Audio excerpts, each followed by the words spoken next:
Start. Sir, the President's address has been discussed in this august House for 3 full days. Stop. I understand that 37 speeches have already been delivered. Stop.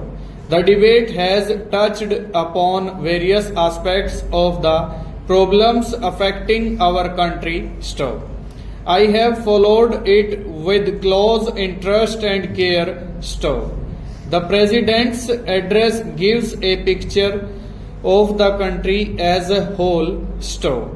It is intended to place before the House the full program for the future, the methods that we propose to adopt, the program for progress that has been chalked out, and the achievements that have so far been recorded. Stop.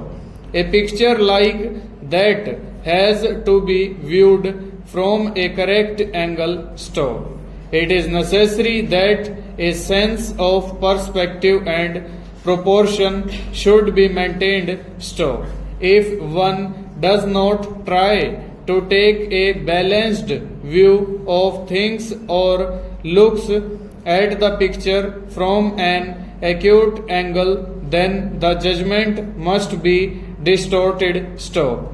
One should not allow his vision to be obstructed by individual happenings. Stop. The House has taken a favorable view of the address and it has commended itself to the approval and support of the good sense and wisdom of the House. Stop. I am grateful to the honorable members for their support in general to the basic policies which have been set forth in this address stanza. During the last 6 or 7 years, there has been steadily a shift in the subjects that are dealt with in the address. Stop.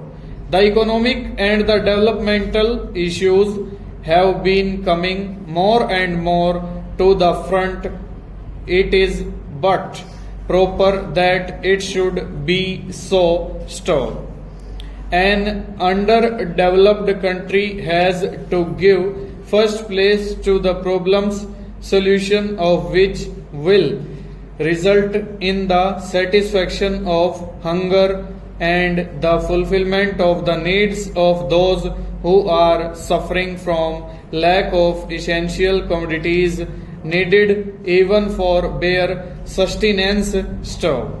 So, economic issues have naturally formed the most part of this debate, and various views about vital matters have been expressed, but basically all seem to be agreed. Stop.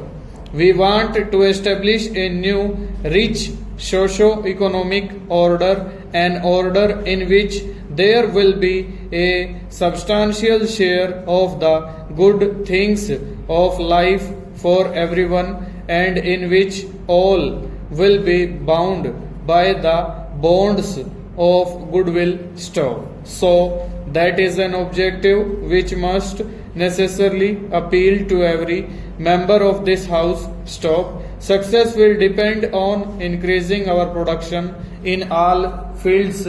Over.